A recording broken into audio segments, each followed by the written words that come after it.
Greetings fellow tank commanders. In this video I'm going to be showing you a game that I played in the British Bulldog Churchill VII. This is a tier 6 British premium heavy tank with preferential matchmaking up to only tier 7. This is the 5th tank released by World of Tanks console based on the World of Tanks Rollout comics. The game I'm playing is a standard battle on fjords with tier 6 as the top tier, a British Bulldog on each team, and an artillery on each team. The first thing you're going to notice about the British Bulldog is its speed. It tops out at 20 kilometers per hour. Although this may seem slow, it's nice to note that the British Bulldog has the same mobility as the fully upgraded tech tree Churchill VII. Even with this sluggish mobility, the British Bulldog can still make it to the fight on time to play its part. And the mobility is actually decent when you think about it compared to its brother premium tank, the Tog 2. It's important to take a safe route when you're traveling with the British Bulldog, because otherwise you'll end up like I am here with only luck saving you from taking an early game hit.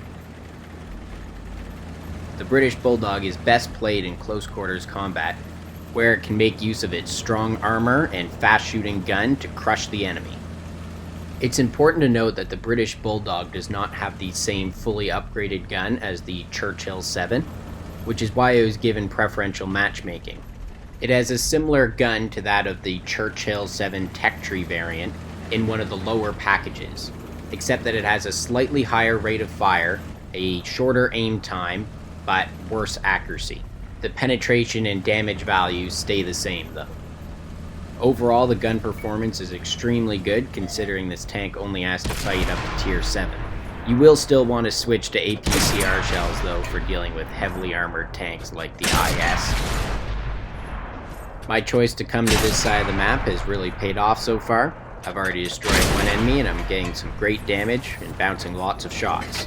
The one downside is that I took a hit which injured my gunner, and so I've now had to use my large first aid kit. I find the larger kits quite useful for the British Bulldog since it's usually going to be in the line of fire. I've been keeping my armor well angled here and it's bouncing a lot of shots. The Churchill VII actually has the same armor as the Black Prince, which is the British Tier 7 Tech Tree heavy tanks. The armor is overall quite reliable, and you'll find yourself in plenty of situations like this where the enemy is having a hard time penetrating you. And with the preferential matchmaking, you're even more likely to have those. I've had some great support from my friendly medium tank on this corner. We've been able to destroy 2 tier 6s and a tier 5 together, and I still have most of my hit points. Unfortunately though, my teammate is destroyed by the British Bulldog, which has broken through behind us. I've switched my APCR rounds to deal with the British Bulldog, since I know that the regular AP rounds will have a hard time penetrating him. Unfortunately, my gunner is injured again, which makes fighting at this distance quite painful.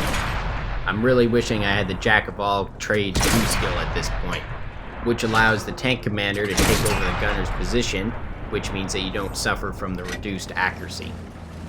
With some help from the artillery, the enemy British Bulldog is destroyed, and now I can go back and help my teammates with the remaining enemies. I'm going to fast forward this clip until we can get back in the fight. Now I've got a bit of a tough tactical situation to deal with here. I can head towards the middle of the map where I know at least 2 of the enemies are and try to prevent them from resetting their cap. Or I can head back to my base where I'm assuming the Hellcat is going, who is going to probably try to take out my artillery, because I know in close games like this it's really important to take out the enemy's artillery, because it can make a huge difference when you're trying to catch up. I chose to go back and defend the base, but unfortunately I'm not in time to save my friendly artillery. I wasn't thrilled about having to fight the Hellcat with an injured gunner, but luckily he was close by and out in the open, so the gunner didn't really matter. The Hellcat is a really soft target for me to shoot at, and I have no problem taking him down.